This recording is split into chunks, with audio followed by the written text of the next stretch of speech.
뉴스타파 기자 김경래 최강 시사. 김경래 최강 시사 2부 시작하겠습니다. 우여곡절 그리고 진통 끝에 선거제 공수처법 패스트트랙 열차가 출발했습니다. 그런데 그 목적지에 도착하려면 아직도 많은 시간이 남아있고 긴 여정이 예정돼 있습니다. 순조로울지 잘 모르겠습니다. 아직까지는. 이번 패스트트랙 그 국면에서 가장 눈에 띄는 정치인이 있었습니다. 바로 바른미래당 원내대표 김관영 의원인데요. 당내 갈등 상황은 아직도 봉합이 잘 안 되고 있는 건데 여러 가지 얘기할 게 있을 것 같습니다. 연결해 보겠습니다. 안녕하세요. 네, 안녕하세요. 김관영입니다. 예, 어제 손학규 대표하고 기자회견 하셨잖아요. 예. 조금 우셨어요. 눈물을 보이셨습니다. 아유, 뭐 그러지 않으려고 그랬는데 참 죄송합니다. 아니, 죄송한 게 아니라 네. 이게 얼마나 뭐랄까요, 이 심경이 어때서 눈물이 났는지 그게 궁금해서 한번 여쭤보는 거예요. 만감이 교차하죠. 저는 그동안 원내대표 되고 나서 선거제도 개혁을 제1의 추진 과제로 삼고 여기까지 왔는데 예. 이 과정에서 또 당내에 상당히 또 많은 논란이 생겼고 예. 또 자유한국당은 저렇게 세게 반대를 하면서 국회를 폭력 사태로 물들게 하고 이 개혁 과정이 얼마나 힘든지를 다시 한번 느꼈고 또 사부임하는 과정에서 두 분 의원님께 상당히 또 마음의 상처를 드린 것도 사실이고 그런 미안함도 있고 예. 그런 것들이 다 겹친 것 같습니다. 예.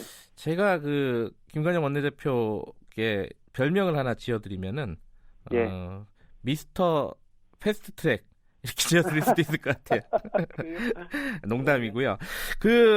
이 선거제도에 사실상 이렇게 밖에서 보기에는 김관영 원내대표가 이 올인을 한 모습이에요. 사실은.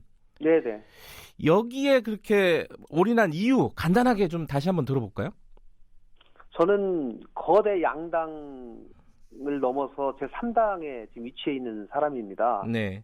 그리고 지금 선거제도가 30년 전에 만들어서 지금까지 한 번도 합의 처리로 계속 되어 오지 않았습니까? 네. 한편으로는 그 이유 때문에 개혁이 또 안 된 것도 사실입니다. 아하. 30년 동안 사회가 굉장히 다양하게 변했거든요. 네. 굉장히 많은 이해계층이 생기고 그런 다양성이 크게 증가가 되었음에도 불구하고 양당 체제로 계속 선거제도가 이루어지고 있기 때문에 네. 국회에서의 의석 구조가 사회의 다양성을 반영할 수 없는 상황입니다. 그래서 연두경 비례대표가 나온 건데 네. 처음에는 사실 연두경 비례대표 때도 민주당이 반대했습니다. 왜냐하면 그랬죠. 자기한테 손해가 나니까. 예. 근데 제가 작년 8월에 청와대에 대통령과 회담하면서 회담 참가의 전제 조건으로 대통령께서 이 발언을 대표성과 비례성이 강화되는 선거제도 개편하겠다. 이 말씀을 해주시라. 내가 전제 조건으로 내걸었어요. 예. 그때부터 저희 당에 계속 민주당에 대한 압박, 저희 당내에서의 노력 이런 것들을 통해서 결국은 이제 또 손학규 대표님의 단식, 네. 그래서 이제 최종적으로 합의문까지 나왔는데 또 자유한국당이 또 안 하니까 정말 이게 어렵구나. 근데 다행히 민주당이 이 부분을 패스트트랙을 하자고 하니 네. 저는 천재일우의 기회가 왔다. 이번 네. 기회를 놓치면 앞으로도 30년간, 40년간 선거제도 개편은 어렵겠다는 제가 생각이 든 겁니다. 예. 그래서 당내에 많은 의원님들하고 저희가 4시간씩의 의원총회를 3번이나 했는데 예. 그리고 나서 어렵게 12대 11로 최종적으로 통과가 됐지 않습니까? 예. 그러면 저는 통과된 우리 당의 이 합의된 추인안을 예. 집행하고 이행해야 될 또 책임이 있는 사람입니다. 그렇기 때문에 최종 목표가 생겼고 그 결론이 나왔기 때문에 그것을 이행하기 위해서 국민과의 약속을 이행하기 위해서 책임감 있는 태도를 보인 거죠. 예. 근데 저도 사실은 이 패스트트랙 처음 얘기를 그 녹색당 하승수 대표한테 들었어요. 이 패스트트랙으로 가야 되지 않겠냐라는 얘기를 들었을 때, 야 이거 현실적으로 가능하겠나? 저는 되게 부정적으로 봤습니다. 회의적으로 봤었는데 결국은 됐는데 그 과정에서 바른미래당은 당이 거의 쪼개지는 수준까지 갔습니다. 이거 중간에 그만두고 싶었다 이럴 때는 없으셨어요? 왜 없겠습니까? 그런데 제가 예. 저희 당이 처음에 25명이었습니다. 실질적으로 활동하시는 의원님이 이현주 의원님 탈당하기 전에. 그런데 25명 중에 당시 최초의 의사를 제가 조사해 보니까 뭐 의원총회에 다 회의 기록도 나옵니다. 네. 당시 최초의 회의에서 17대 8이었거든요. 음. 예, 그래서 굉장히 많은 의원님들이 찬성을 해 오셨습니다. 예. 그래서 이거는 우리 당의 대부분의 의원님들이 지지하기 때문에 이건 강하게 밀고 나가야 되겠다라는 생각을 저도 한 것이죠. 그런데 이제 그 와중에 지난 보궐선거 이후에 손 대표 퇴진 운동이 벌어졌어요. 예. 그러면서 당이 상당한 내용에 빠지면서 반대하시는 분들이 아니 이 당도 이렇게 시끄럽고 내용이 시끄러운데 왜 이 와중에 패스트트랙까지 하냐. 네. 이거는 지금 상황에서는 당을 위해서 패스트트랙 하면 안 된다. 이 논리를 가지고 또 찬성하시는 의원님들 몇 분을 설득해가지고 반대로 돌아섰습니다. 네. 그래서 결국 12대 11로 최종적으로 나왔는데 저는 마지막 투표하는 순간까지도 솔직히 하늘에 맡겼습니다. 여기서 어떤 결론이 나든 나는 그 결론을 따르겠다. 아하. 그리고 다른 의원님도 투표에 임한 반대하시는 의원님들도 예. 마지막에 비밀 투표를 원했어요. 사실 이거는 그동안 모든 의원들이 발언을 했기 때문에 어떤 결론을 낼 것인지가 거의 확실해졌는데 네. 이걸 무기명 비밀 투표를 하자고 하니까 네. 뭐 저는 어떻게 합니까? 또 의원님들이 요구를 하니까 저는 투표를 했으면 투표 결과에 대해서 존중하고 본인의 소신은 있었지만 그래도 우리 당의 입장으로 정해진 거니까 존중하자라고 하는 자세도 반드시 필요했다라고 저는 생각을 합니다. 아까 말씀하실 때 이제 사보임 논란 관련해가지고 같은 당 뭐 오신환 의원, 권은희 의원에게 좀 미안한 마음도 있다라고 하셨잖아요. 네네. 이 중간에 그 사보임 논란이 한창 있었을 때 어떻게 설득을 하셨습니까? 예를 들어 권은희 의원 같은 경우에는. 그러니까 오신환 의원님은 네. 아예 나는 반대표를 찍겠다라고 말씀을 하셨기 때문에 네. 제가 끝까지 설득을 하다가 설득이 안 되더라고요. 예. 그래서 어쩔 수 없이 사부임을 한 거고 권은희 의원님은 경우가 전혀 다릅니다. 제가 25일까지 이 문제를 패스트트랙을 마무리 짓기로 합의가 돼 있거든요. 원내대표끼리. 그렇기 때문에 25일 날 처리를 하기 위해서는 25일 오후 6시 일과 시간 안에 법안이 반드시 제출되어야만 하는 상황이었습니다. 네. 근데 권은희 의원님하고 저하고 같이 협상을 했죠. 그날 하루 종일. 5시 30분까지 1차 마무리를 하고 법안을 성안을 하기로 했었습니다마는 네. 5시 30분까지 사실 저희 당 안이 상당 부분이 관철이 됐습니다. 그래서 합의안을 만들었는데 예. 권은희 의원님께서 추가 협상을 좀 더 해야 되겠다. 아하. 이렇게 하셔가지고 협상이 5시 50분까지 계속되었습니다. 예. 그러니까 6시까지 법안을 지금 제출하지 못하게 될 상황이 된 거예요. 예. 그래서 제가 권은희 의원한테 그러면 지금까지 5시 반까지 준 협상안을 가지고 먼저 법안을 제출합시다. 예. 그리고 더 이상 협상은 지금 오늘 그렇지 않으면 여기서 중단하지 않으면 오늘 법안을 제출 못하고 예. 오늘 표결도 못하니 양해를 해주십시오 하고 제가 협상을 중단하고 법안 제출을 합의를 한 거예요. 민주당하고. 예. 그랬더니 권은희 의원님이 왜 협상을 중단시키냐 하고 화를 내시면서 나가시게 된 거죠. 아하. 그래서 저는 또 사보임계도 그날 만약에 이 문제를 처리하려면 권은희 의원님을 반드시 또 6시 안에 사보임계를 또 내야 된다는 거예요. 일과 시간 안에. 예. 그러다 보니까 여러 가지가 좀 시간이 그런 겹쳐서 그런 일이 벌어졌고 그 이후에 어차피 그날 처리가 안 됐지 않습니까? 그랬죠. 그래서 제가 권은희 의원님 다시 만나서 그러면 권은희 의원님이 다시 원대 복귀를 해서 네. 이 문제를 마무리를 해 주십시오. 예. 라고 제가 부탁도 드렸습니다. 그랬는데 권 의원님은 내가 다시 원복하는 거는 하지 않겠다. 다만 내가 별도 법안을 낼 테니 그것도 패스트트랙으로 올려달라 이렇게 말씀을 하셔서 이제 그렇게 된 겁니다. 아, 그 별도의 안을 올린 거는 권은희 의원의 제안이었군요. 예, 그렇습니다. 예. 지금 그런데 이 결과적으로 패스트트랙은 성공했지만은 네. 바른미래당은 지금 어지럽잖아요, 아직도. 자, 지도부 사퇴로 나오고 있고요.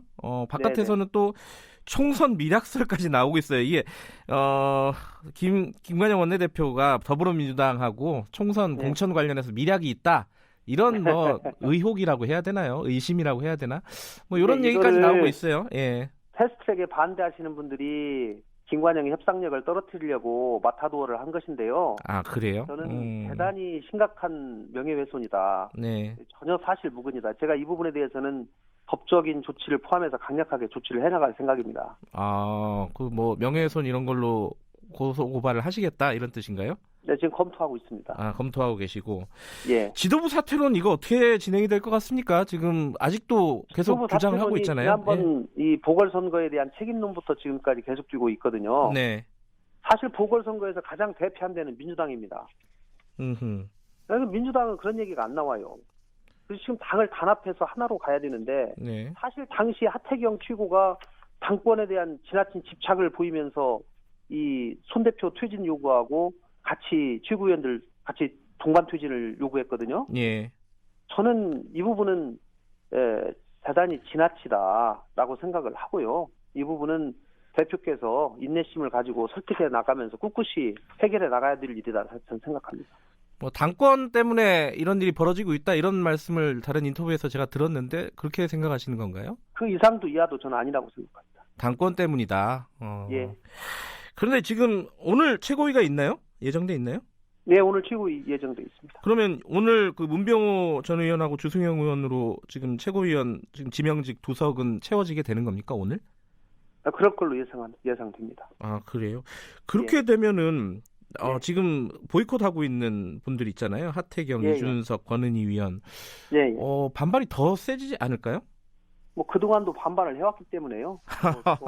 그 이상 어떻게 더 반발하겠습니까? 그런데 대표로서도 원래부터 두 명을 지명할 수 있도록 되어 있는 권한이 아니겠습니까? 네. 그런데 다만 이거를 그동안 좀 미뤄왔는데 지금 세 분이 안 나오고 최근에는 권은희 정책의장하고 김수민 최고까지도 지금 잘 안 나오고 있거든요. 예. 이런 상황에서는 더 이상 최고위원회를 내박쳐놓을 수가 없기 때문에 네. 저는 뭐 손 대표께서 이 부분은 권한을 행사해서 네. 당을 내홍을 치유를 해 나가야 된다고 저는 생각합니다.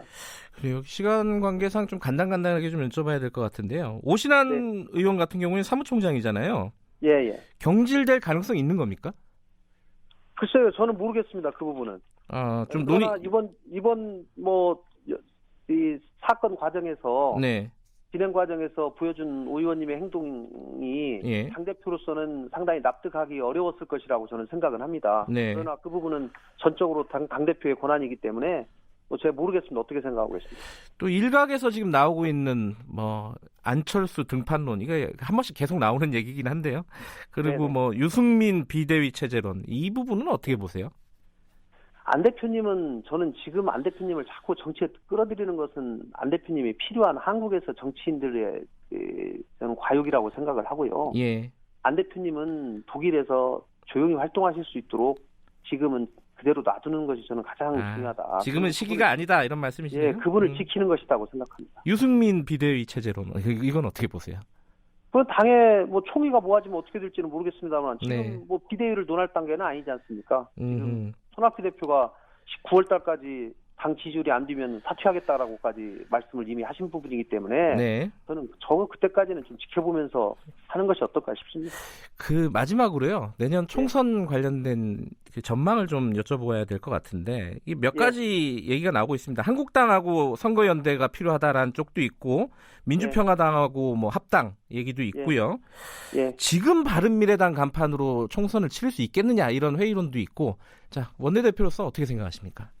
단합하고 자강해서 여기에서 뼈를 묻겠다는 각오를 가지고 죽자 살자 하면 바른미래당으로 충분히 저는 가능성이 있다고 생각합니다. 아 그래요? 그러면 자강론 이게 연대나 이런 것들 합당 이런 것들은 차후의 문제다. 당원들이 다른 데를 외부를 끼웃거리지 말고 뼈를 묻겠다는 생각을 하는 것이 중요합니다. 아하. 알겠습니다. 요번 패스트트랙 그 기간을 거치면서 김관영 대표님이 더 뭐랄까요 명확해지신 것 같아요. 어떤 말씀이나 이런 것들이. 그렇게 보시면 앞으로 더 명확해지겠습니다. 알겠습니다. 오늘 말씀 감사합니다. 감사합니다. 바른미래당 김관영 원내대표였습니다.